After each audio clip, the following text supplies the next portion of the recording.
Hi guys, welcome back to my channel. I am VG Arts Bodybuilding Fitness Trainer. எல்லாரும் நல்லா இருப்பீங்கன்னு நினைக்கிறேன். ஆனால் எங்கள் நலம் இந்த நம்ம கடிந்த எபிசோட் வெயிட் லாஸ் ஜேர்னி ரொம்ப சக்ஸஸ்ஃபுல்லாக போயிட்டுருக்கு. சப்போர்ட் தந்த எல்லாத்துக்கும் ரொம்ப ரொம்ப தேங்க்ஸ். எல்லாத்துக்கும் இருந்தது எப்படி இருந்தேன்னா எப்படி மாறினு இருந்த டவுட்டை நான் கிளியர் பண்ணிட்டு இருக்கேன் ஸ்டெப் பை ஸ்டெப்பாக. நம்ம இப்போ கழிந்த எபிசோட்லாம் ரொம்ப சக்ஸஸ்ஃபுல்லாக போயிட்டுருக்குது. ஓகே, இன்றைக்கி நம்ம ஒர்க் அவுட்டுக்குள்ளே போகிறதுக்கு முன்னாடி ஒரு தத்துவத்தில் வந்து போவோம். ஃபஸ்ட்டு என்னென்னு பார்த்தீங்கன்னா,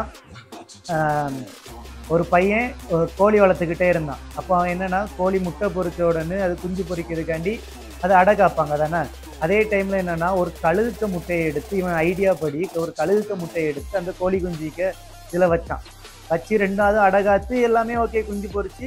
அப்போ அந்த கழுகு என்ன பண்ணும், அதுக்கு தாய் யாருன்னு பார்த்தீங்கன்னா ஒரு கோழியை மாதிரியே தான் நடந்துக்கிட்டே இருந்துச்சு. கோழி என்ன பண்ணுதோ கொத்தி கொத்தி தின்னுதோ அதே மாதிரி தான் அதுவும் கொத்தி கொத்தி தின்னுக்கிட்டே இருந்துச்சு.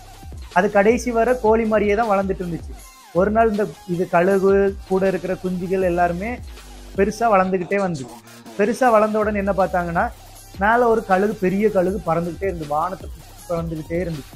அப்போ அவங்க எல்லாத்துக்கும் ஒரு டவுட் என்னென்னா, நம்மளும் ஒரு நாள் இதே மாதிரி பறக்கணும், என்னைக்கு பறக்கலாம்னு சொல்லி அதுவும் யோசிச்சுக்கிட்டே இருந்துச்சு. ஆனால் இவங்களால கோழியால் பறக்க முடியாது, ஆனால் அந்த கழுகால் பறக்க முடியும். ஆனால் அந்த கழுகு என்னென்னா கடைசி வர அது முயற்சியே பண்ணாமல் அது கடைசியில் அதுக்கு உயிரையும் அது இழந்துச்சு. அதே மாதிரி தான் நம்மளும் நிறைய பேர் இருக்கிறோம்.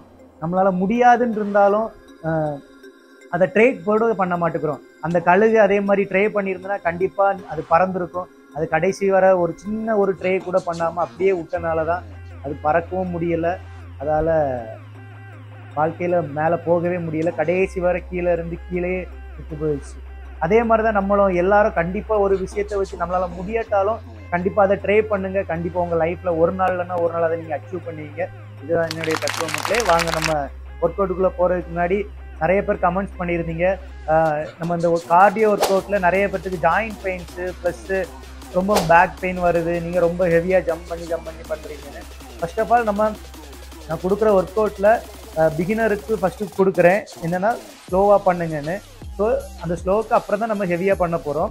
இதில் நீங்கள் என்னென்னா கண்டிப்பாக வார்ம் அப் பண்ணிக்கணும். ஃபஸ்ட்டு நம்ம வார்ம் அப் பண்ணால் தான் அந்த ஒர்க் அவுட்டை ஹெவியாக பண்ண முடியும். ஸோ அதனால் இன்றைக்கி நான் வார்ம் அப் செட்டு உங்களுக்கு ஃபுல்லாக சொல்லி தருவேன். இந்த எபிசோட் ஃபுல்லாகவே வார்ம் அப் செட்டு. இதை ஃபுல்லாக பார்த்துக்கிடுங்க. பார்த்துக்கிட்டு அடுத்த வீடியோவில், அப்கமிங் வீடியோவில் நீங்கள் எல்லா ஒர்க் அவுட்டும் நான் ஸ்டார்ட் பண்ணேன். ஏன்னா நான் ஒர்க் அவுட் பண்ணுறதுக்கு முன்னாடி வார்ம் அப் போட்டோன்னா என்னால் ஃபுல்லாக போட முடியாது. ஸோ அதனால ஃபஸ்ட்டு நான் வார்ம் அப்பை போட்டுட்டு நெக்ஸ்ட்டு நான் ஒர்க் அவுட் ஸ்டார்ட் பண்ணுவேன். நான் வீடியோ மட்டும் ஒர்க் அவுட் மட்டும் உங்களுக்கு போடுறேன். இந்த வார்ம் அப்பை நீங்கள் டெய்லியும் ஒர்க் அவுட் பண்ணுறதுக்கு முன்னாடி ஒரு 10 மினிட்ஸ் தான் ஆகும். 10 to 5 நிமிஷம் நல்லா பண்ணிட்டீங்கன்னா 5 நிமிஷத்துலேயே முடிச்சிடலாம். ஸோ கண்டிப்பாக அந்த வீடியோ ஃபுல்லாக பாருங்கள். அதே மாதிரி மட்டும் மக்களே, யாராவது வெயிட் லாஸ் ஆகணும்னு நினச்சிங்கன்னா கண்டிப்பாக நம்ம சேனலை சப்ஸ்கிரைப் பண்ணி பாருங்கள். அது மட்டும் இல்லை, உங்கள் ஃப்ரெண்ட்ஸ் யாருக்கா வேணா நம்ம சேனலை ஷேர் பண்ணி விடுங்க. அப்படியே பார்த்துட்டு இருக்க மக்கள் எல்லாரும் ஒரு லைக்கை போட்டுட்டு பாருங்கள். வாங்க வீடியோக்குள்ளே போகலாம். ஓகே கைஸ், ஃபஸ்ட்டு நம்ம என்னென்னா ஹேண்டில்ஸ்லேருந்து ஆரம்பிப்போம். பார்த்துடுங்க, எல்லாமே கிளியராக பார்த்துக்கிடுங்க. உங்களுக்கு எது ஃப்ளெக்சிபிளாக கரெக்டாக வருதோ அதை போடுங்க. இந்த வார்ம் அப் எல்லாமே ஒரு 20 கவுண்ட்ஸ் போடுங்க.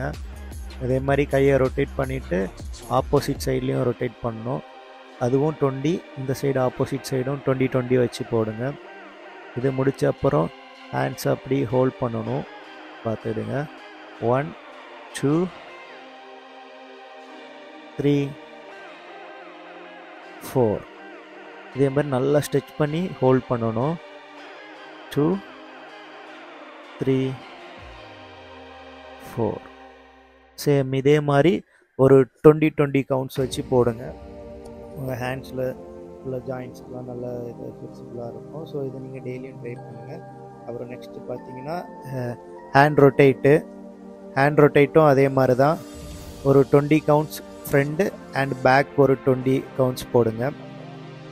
இது உங்கள் muscle, shoulder muscle, chest muscle, back மொத்தமாக ஒரு ஃப்ளெக்சிபிளான ஒரு நல்ல ஒரு ஃபீலிங் கிடைக்கும். ஃபஸ்ட்டு காலையில் போடும் மூச்சில் கொஞ்சம் கஷ்டமாக இருக்கும்.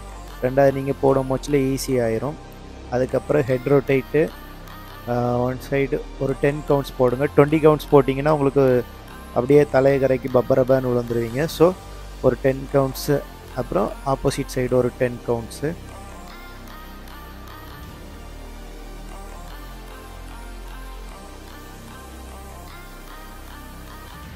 அதே மாதிரி கையை பேக்கில் வச்சுக்கிட்டு ஹெட்டை பிடிச்சி சைடில் இழுக்கணும். கையை பேக்கில் ஃபுல்லாக கொண்டு முதுகிட்ட கொண்டு வரணும். அதோட ஹெட்டை சைடோடி பிடிச்சி இழுக்கணும். அது உங்களுக்கு அந்த கழுத்தில் உள்ள ஒரு மாதிரி காலையில் எந்திரிச்சோடனே கழுத்து வலி மாதிரி இருக்கும். ஸோ அதுக்கு இந்த மாதிரிப்பட்ட வார்ம் அப் உங்களுக்கு ஈஸியாக இருக்கும். இது நீங்கள் வீட்டில் வச்சே ட்ரை பண்ணலாம். இந்த வார்ம் அப்லாம் ஈஸியாக தான் இருக்கும். வீட்டில் வச்சே ட்ரை பண்ணுறதுக்கும் ரொம்ப ஈஸியாக இருக்கும். நெக்ஸ்ட்டு அப்படியே முட்டை மடக்காமல் ஸ்லோவாக எழுந்திரிச்சு அப்படி ஃபுல்லாக பேக்கில் புஷ் பண்ணோம். இதுவும் ஒரு 20 கவுண்ட்ஸ் வச்சு போடுங்க. ஃபஸ்ட்டு ஆரம்பிக்கிறீங்கன்னா ஒரு 20 இல்லைன்னா ஒரு 40 கவுண்ட்ஸ் 2 செட்டு வரை போடலாம், 3 செட்டு கூட போடலாம். இது கொஞ்சம் ஃபுல்லாக பேக்கு ஃப்ரெண்டு அப்படி ரொம்ப முடியாமல் இருக்கவங்க ஃபஸ்ட்டு இதை ஸ்டார்ட் பண்ணிங்கன்னா உங்களுக்கு ரொம்ப ஈஸியாக இருக்கும். அடுத்த ஒர்க் அவுட் பண்ண முடியல, கார்டியோ பண்ண முடியல, ஈஸியாக இருக்கும். அதே மாதிரி ஹிப் ரொட்டேட்டும் அதே மாதிரி தான். 20 side 20 one side, next 20 opposite side போடணும். ஸ்லோவாக அப்படி உங்கள் ஹிப்பை ஃபீல் பண்ணி போடுங்க. எல்லா வார்ம் அப்பும் எல்லா ஒர்க் அவுட்டும் உங்கள் மசில் அண்ட் மைண்டு கனெக்ட் ஆகிற மோச்சில் தான் உங்களுக்கு அதில் ஒரு ரிசல்ட் இருக்கும். அதோட எஃபெக்ட் உங்களுக்கு தெரியும். ஸோ அதனால் நீங்கள் அதை கரெக்டாக ஃபாலோ பண்ணுங்கள். நெக்ஸ்ட்டு ஸ்குவாடும் அதே மாதிரி தான் 20 கவுண்ட்ஸ் போடுங்க. ஒரு 20 இதெல்லாம் பிரச்சனை இல்லை. ஒரு 20 கவுண்ட்ஸும் போடலாம், ஒரு 40 கவுண்ட்ஸும் போடலாம். இது ஒரு 20 கவுண்ட்ஸு பார்த்துடுங்க இப்படி போடுறேன்னு. இதே மாதிரி நீங்கள் போடுங்க. உங்களுக்கு அப்போ லெக் மசில் டைட்டாக இருந்துச்சுனாலும் கொஞ்சம் ஃப்ளெக்சிபிள் ஆகும். அந்த ஜாயிண்ட்டு சப்போர்ட் எல்லாம் வெயிட் வச்சு போடணுன்னு தேவையில்லை. ஃபஸ்ட்டு என்னென்னா எப்போவுமே வெயிட் இல்லாமல் தான் போடணும். அது பிறகு நீ ரொட்டேஷன் சேம் 20 கவுண்ட்ஸு. ஆப்போசிட் சைட்லேயும் 20 கவுண்ட்ஸ் போடணும். 2 சைடும் 20 கவுண்ட்ஸ் போடணும். ஸ்லோவாக போடணும். ஸ்லோ அண்ட் ஸ்டெடியாக போடுங்க. அப்போ தான் அது உங்களுக்கு ஒரு எஃபெக்டாக ஒரு ரிசல்ட்டாக இருக்கும் நினச்சிடுங்களேன். ஃபாஸ்ட்டாக போட்டிங்கன்னா ஏதோ மாவாட்டை மாதிரி கடன்னு ஆட்டிட்டு போயிடுவீங்க. ஓகே, நெக்ஸ்ட் என்னென்னு பார்த்தீங்கன்னா அதே மாதிரி லெக்கை ஹாஃபில் தூக்கி வச்சுக்கிட்டு அப்படி பிடிச்சி அப்படியே ரொட்டேட் பண்ணுங்கள். சேம் இதுவும் அதே மாதிரி தான் 20 கவுண்ட்ஸு 2 லெக்குக்கும் போடணும். எப்படி போடுறேன்னு பார்த்தீங்கன்னா ஸ்லோவாக நிறுத்தி போடுங்க. கரெக்டாக ரொட்டேட் பண்ணி போடுங்க. ஷூவை கலத்ததுனால கிளியராக தெரியட்டாலும் பார்த்துட்டு ஸ்லோவாக ஃபுல் ரொட்டேட் பண்ணணும். இந்த ஹாஃப் ரொட்டேட் பண்ண விட ஃபுல்லாக ஸ்லோவாக ஸ்ட்ரெச் பண்ணி ரொட்டேட் பண்ணுங்கள். இதுவும் சேம் 20 கவுண்ட்ஸ் போடுங்க. நெக்ஸ்ட் அதே மாதிரி காலை ஹாஃபில் தூக்கி வச்சுக்கிட்டு கொஞ்சம் அப்படி ஃப்ளெக்சிபிளாக காலை ஃப்ரீயாக விட்டு இது ஆட்டணும்.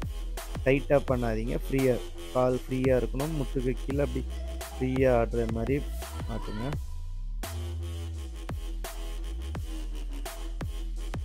அப்புறம் நெக்ஸ்ட்டு அப்படி ஒரு சைடில் திரும்பி நின்றுக்கிட்டு அப்படி ஸ்லோவாக கீழே போயிட்டு மேலே ஸ்லோவாக கீழே ஸ்ட்ரெச் ஆகி விடுங்க. உங்கள் ஸ்குவாட் மசில், டை மசில் எல்லாமே ஸ்ட்ரெச் ஆகுறது தெரியும், ஃபீல் ஆகும். ஃப்ரண்டில் ரொம்ப போகக்கூடாது. இப்படி நின்றுட்டு கீழே உட்காரணும். பேக்கில் ஹிப்பில் கையை வச்சு மெதுவாக கீழே புஷ் பண்ணுங்கள். இது முடித்த உடனே இது ஒரு சின்ன டான்ஸிங் வார்ம்-அப்பு. இது கொஞ்சம் நான் பொண்ணுவேன். கொஞ்சம் அப்படி அழகாக இருக்கும். அந்த முட்டு அப்படியே நீங்களும் போகிற மாதிரி. அப்புறம் அப்படி உங்கள் வாலில் எதுலையாவது பிடிச்சிக்கிட்டு அந்த லெக்கு எவ்வளோக்கு போகுதோ ஃப்ரீயாக டைட் பண்ணி தூக்கக்கூடாது. ஃப்ரீயாக மேலே தூக்கிட்டு கீழே இறக்கணும். இது எல்லாமே நான் பண்ணக்கூடிய ஒர்க் அவுட்டு. நான் பண்ணக்கூடிய வார்ம் அப்பு. நீங்களும் இதை ட்ரை பண்ணுங்கள். உங்களுக்கு ஜாயிண்ட் பெயின் அப்புறம் அந்த ரொம்ப டயர்ட்னஸ்ஸு சோர்னஸ் வராமல் ஃபஸ்ட்டே ஸ்டார்ட் பண்ணுறதுக்கு கொஞ்சம் ஈஸியாக இருக்கும். உங்கள் பாடி ஹீட் ஆனால் தான் ஒர்க் அவுட் பண்ணும் போச்சில் கரெக்டாக இருக்கும். ஹீட் ஆகலைன்னா சடனாக துள்ளும் போச்சில் ரொம்ப டயர்டாகும். ஸோ இதை பண்ணிக்கிட்டு பண்ணுங்கள். 20 கவுண்ட்ஸ் எல்லாமே 20 கவுண்ட்ஸ். ஒரு நல்ல காலை விரிச்சிட்டு உங்கள் முட்டை ஒரு சைடோடி புஷ் பண்ணணும். உங்கள் பாடியை வச்சுக்கிட்டு ஒரு சைடோடி முட்டை புஷ் பண்ணி பண்ணணும். அப்போ உங்கள் லெக்கு கால் மசிலில் கொஞ்சம் நல்ல இதாக இருக்கும். உங்கள் டோ கிட்ட நல்லா ஃப்ளெக்சிபிள் ஆகிறது உங்களுக்கு தெரியும். அந்த டோ பெயின் இதாகும். இந்த வார்ம் அப்லாம் கண்டிப்பாக ட்ரை பண்ணி பாருங்கள். ஓகே கைஸ், நம்ம வார்ம் அப் ஒர்க் அவுட் பார்த்துருப்பீங்க. இந்த ஒர்க் அவுட் உங்களுக்கு யூஸ்ஃபுல்லாக இருக்கும். ஸோ இதை டெய்லியும் பண்ணிட்டு ஸ்டார்ட் பண்ணுங்கள். அதுக்கப்புறம் யோசிக்காதீங்க. இதே மாதிரி யூஸ்ஃபுல்லாக வீடியோஸ் வேணும்னா கண்டிப்பாக நம்ம சேனலை சப்ஸ்கிரைப் பண்ணிவிடுங்க. அது மட்டும் இல்லை, நம்ம சேனலில் உங்கள் ஃப்ரெண்ட் யாருக்க வெயிட் லாஸ் ஆகுன்னா அவங்களுக்கு ஷேர் பண்ணி விடுங்க மக்களே. Okay, see you, stay fit guys, thank you.